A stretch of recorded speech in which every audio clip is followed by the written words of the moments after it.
Hi, it's Rick Jones, Captain of FishBait Marketing. Many of you who follow me along Facebook have said you've really enjoyed my On the Road with Rick tips on where to eat when you travel. Here's the problem. We aren't traveling. I'm home like the rest of you. And I decided that while I was home, I might as well do something different. So welcome today to the first episode of Cooking with the Captain. That's right. As much as I like to eat out, I even like to cook just as much. I used to kid that my wife, Charlotte, what she made best for dinner was reservations. But the truth is she's become a pretty good cook herself. And today we're going to cook a couple of dishes, one that she made and one that I made, that I think you're going to enjoy. There's basically four things that have to happen when I cook. Number one, I've got to have the very best ingredients I can find. We're very lucky that we live here on Wadmalaw Island, South Carolina, where we get a lot of fresh seafood, we get a lot of fresh vegetables, we get great breads from other places, great ingredients, but we also spend a lot of time at Costco because you can find some really great things to eat at Costco. Secondly, you need to make sure when you cook with the very best wine you can find. Now, I don't mean wine to cook with, I mean wine to drink. I don't ever cook without drinking some wine. And since it's a nice, warm summer day, we're cooking today and drinking French rosé. The third thing is I always gotta have music. Obviously, because of music licensing issues, you can't be listening to the music that I normally listen to. But anytime that I start to cook, I tend to listen to the music that represents the type of food I'm going to cook today. I'm cooking Italian today, and so I've spent the afternoon listening to Antonio Benetto, better known as Tony Bennett. The fourth thing in cooking for me is I'll only cook for people I love. I'm not ever going to be in the restaurant business because I don't love people that come as customers. But today I'm cooking for my son Ryan and his wife Celia. Ryan's behind the camera, but we're cooking his favorite meal, 4 cheese pasta and chicken Parmesan. So, without further ado, let's get started. As I mentioned, today we're cooking chicken Parmesan. The first thing you've got to do is you got to have great chicken. I buy chicken at Costco. Can you believe that? That is one gigantic chicken breast. And what I like to do is cut the chicken into pieces before I make and pound the chicken to make chicken cutlets. So I'm cutting this chicken into 4 pieces, since there'll be 4 of us eating tonight. Now, a lot of ways that you can pound the chicken is by using sheets of plastic, but I'm going to give you a shortcut today that I think will make sense. Here's your standard grocery plastic bag. And let me show you how easy this is to pound the chicken. You literally put it in here, it's safe and secure, and then you're going to pound it. Now you're saying, Rick, what is this thing? This is my Good Luck rolling pin. This was the rolling pin that belonged to my grandmother. My grandmother, Ellen Jones, made scratch biscuits every single day of her life, and she used this. But don't think she was some bleeding violet. My grandmother worked her entire life. She worked first at a shoe store and later at a ladies' dress shop. She was quite a woman. I think I got my work ethic from my nanny years ago. So I use this to pound the chicken. And so we're making chicken cutlets with that, just like that. Very easy to do. You literally put it in here. You don't have to do anything else. You pound it out as thin as you possibly can get it. And that's how you start. All right, the next thing you need to do is salt and pepper the chicken. So I'm going to put the chicken, I've already made some, already did some in advance. And so I'm putting lots of salt. I'm going to put lots of pepper on the chicken. All right, now we're going to take a couple of teaspoons or tablespoons of extra virgin olive oil. I love this Kirkland extra virgin olive oil in the big containers that comes from Costco. So I'm going to cut my stove on. You can see today we're going to cook in a gigantic iron skillet. Somehow the iron skillet seems to make the food taste just a little bit better. So I'm going to put a couple of tablespoons of oil in the pan. While that's happening, I'm going to go ahead and pound out the rest of my cutlets.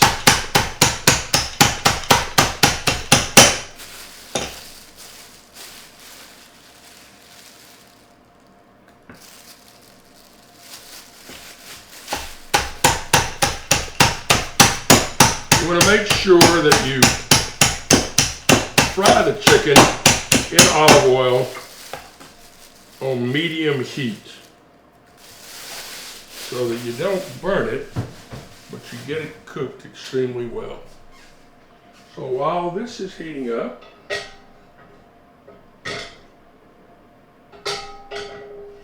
let's start thinking about putting the rest of the dish together. Always use fresh mozzarella. Don't buy it pre-shredded because it loses a lot of its moisture in the package.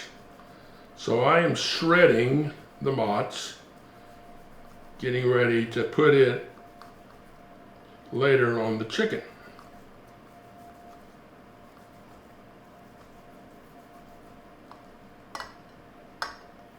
I also will be shredding good Parmesan Reggiano. You want to make sure that you use the very best Parmesan that you can. Again, great ingredients. Here's a little shortcut for you. This is called a garlic press. And when you want to make garlic, rather than chopping and doing everything, you put it right in here and you just squeeze it and out comes the garlic. And you can have the garlic. If you come into an Italian kitchen and you don't smell garlic, you need to leave because they don't know what they're doing. So now, I'm going to cut this down a little bit. Now we're going to do something kind of unusual. We are going to take panko, just plain old ordinary Japanese panko.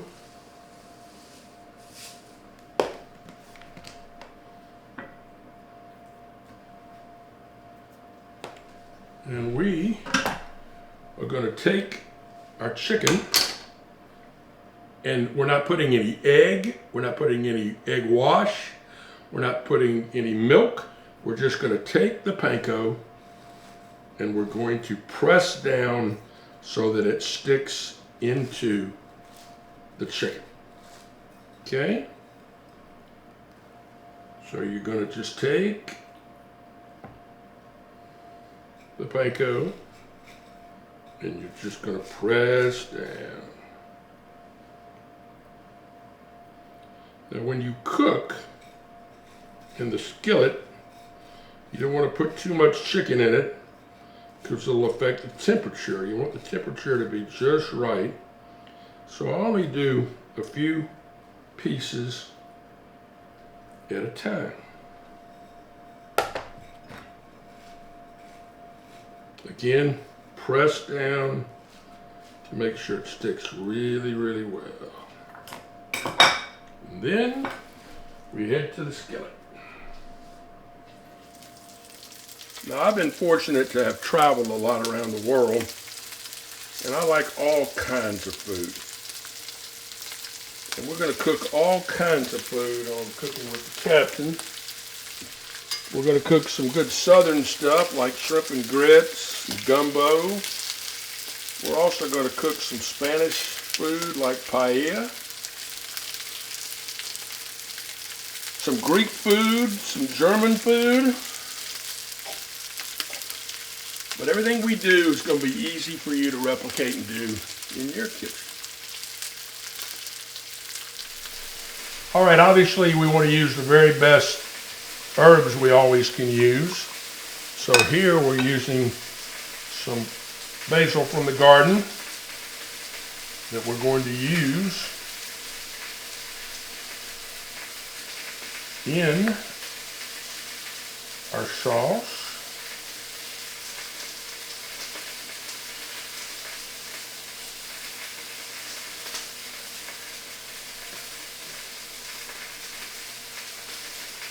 We're also going to have some more basil for when we finish, put on the top of our dish.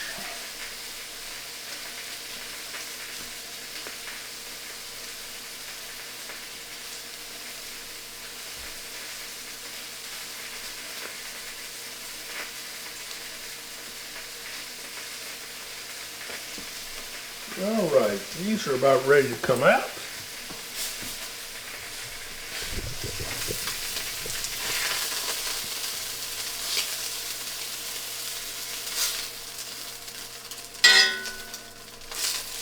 As I said to you before, I like lots of garlic. So we'll put a little more oil back in the pan. We'll cut it down just a little bit because we don't want to burn the garlic. And we're going to spoon the garlic into the pan.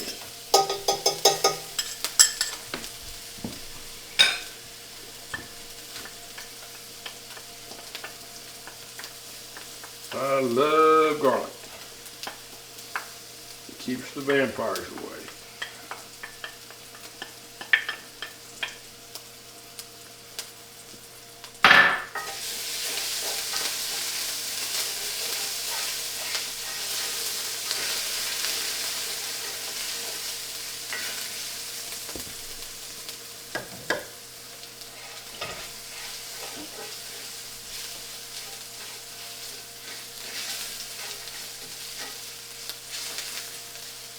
I'm sorry we don't have smell-o-vision because it smells unbelievably good.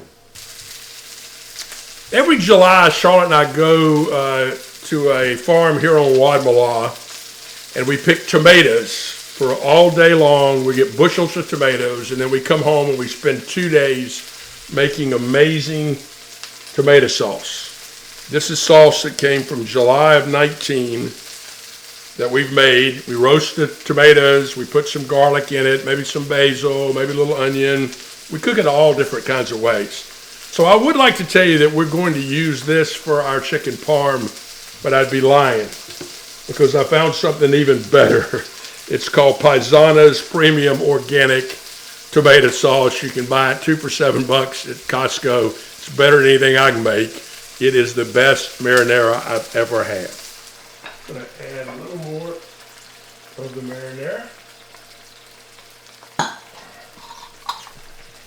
I like plenty of marinara.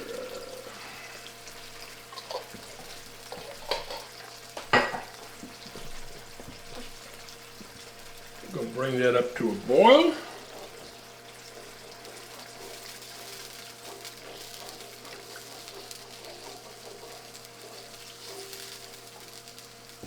Then back in goes the chicken. And I'm going to pack it in here.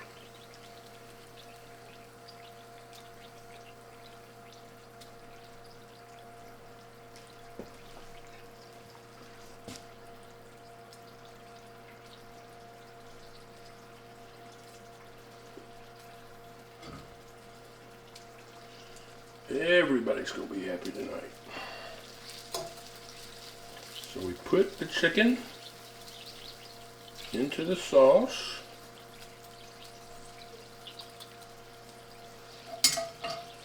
Now we're going to add the basil right on top.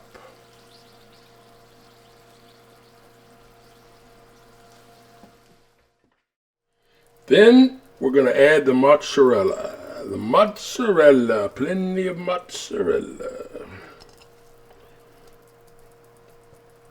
Again, you want it to be good and moist mozzarella to really bring out the great taste of the cheese. But we don't call it chicken mozzarella. We call it chicken Parmesan. And now we're going to add plenty of wonderful Parmesan Reggiani cheese.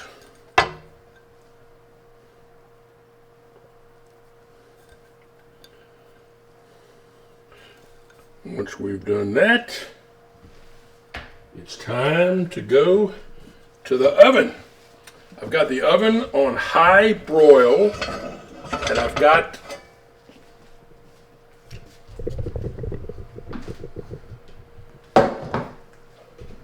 it set up high, so just so the cheese will melt. So in it goes, just for a few minutes. Chicken Parmesan. Doesn't that look great? We will be serving it with this wonderful pasta that Charlotte had made, the 4-cheese pasta. I'm now going to take a little bit of the parsley and put it on the pasta. And I'm going to take a little bit more of the basil, and I'm going to put the basil on top of the chicken parm. We're also going to serve this with some wonderful Tuscan bread and an olive tapenade. Many of you have eaten muffulettas in New Orleans, and you can get jarred muffuletta olive salad, and that's what we use to put on our toasted Tuscan bread. So that's our meal for today. Again, toasted Tuscan bread with olive tapenade, 4-cheese pasta, and Ryan's favorite, chicken Parmesan. We'll see you next time on Cooking with the Captain.